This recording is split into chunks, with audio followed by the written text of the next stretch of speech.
कारोबार जगत के दिग्गज हस्ती रतन टाटा अब हमारे बीच नहीं है।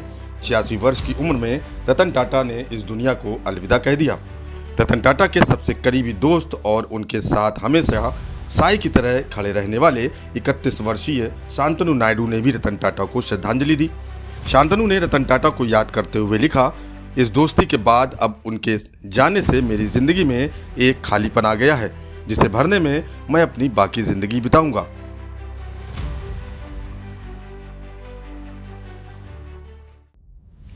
रतन टाटा और उनके सबसे करीबी दोस्त शांतनु नायडू के रिश्तों की चर्चा हमेशा ही बनी रही है।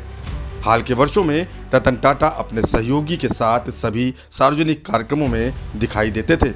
दोनों की मुलाकात कैसे हुई और दोस्ती इतनी गहरी कैसे हुई, इससे जुड़े तमाम किस्से हैं। रतन टाटा ने शांतनु नायडू को अपने करीबी लोगों में से एक के रूप में अपनाया और उन्हें बेटे की तरह मानते थे। 31 साल के शांतनु एक उद्यमी हैं और गुड फेलोज स्टार्टअप के संस्थापक भी हैं। वो मोटोपास जैसी मुहिम से भी दर्शकों से जुड़े हुए हैं। शांतनु ने 2010 में सावित्रीबाई फुले पुणे यूनिवर्सिटी में दाखिला लिया और 2014 में यहां से बैचलर ऑफ इंजीनियरिंग BE की पढ़ाई पूरी की। 2014 में शांतनु ने पुणे में टाटा एलेक्सी में ऑटोमोबाइल डिजाइनिंग इंजीनियर के तौर पर काम शुरू किया। टाटा एलेक्सी में उन्होंने सितंबर 2014 से जुलाई 2016 तक काम किया। इसके बाद शांतनु अमेरिका चले गए। मई 2022 में वो रतन टाटा की निजी निवेश कंपनी R&T कार्यालय में महाप्रबंधक बन गए। शांतनु नायडू की रतन टाटा के साथ घनिष्ठ मित्रता की वजह बेहद दिलचस्प है। दोनों की मुलाकात 2014 में हुई, जब शांतनु पुणे में टाटा एलेक्सी में ऑटोमोबाइल डिजाइनिंग इंजीनियरिंग के तौर पर काम कर रहे थे। पुणे में देर रात हाईवे से गुजरते समय शांतनु को सड़क पर कुत्तों के शव दिखाई देते थे, जिनकी तेज रफ्तार से चलने वाली गाड़ियों के नीचे आने से मौत हो जाती थी।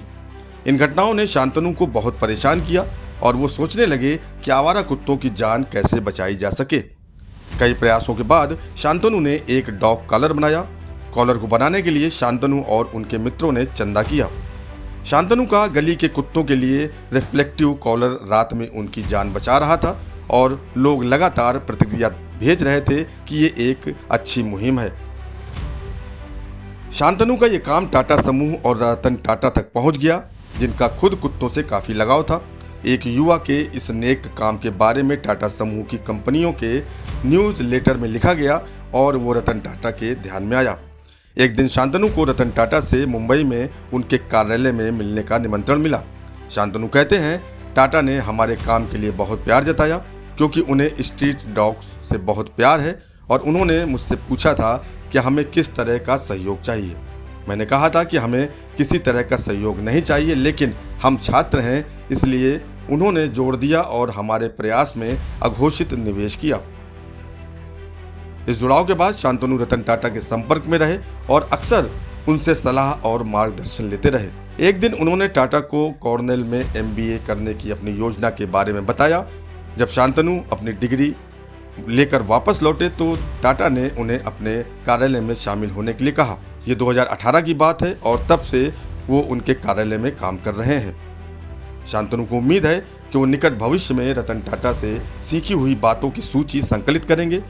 अब जब रतन टाटा ने दुनिया को अलविदा कह दिया है तो शांतनु को अपने दीप स्तंभ के जाने का भारी गम है, लेकिन शांतनु कहते हैं, दुख प्रेम की कीमत है। Special desk news plus.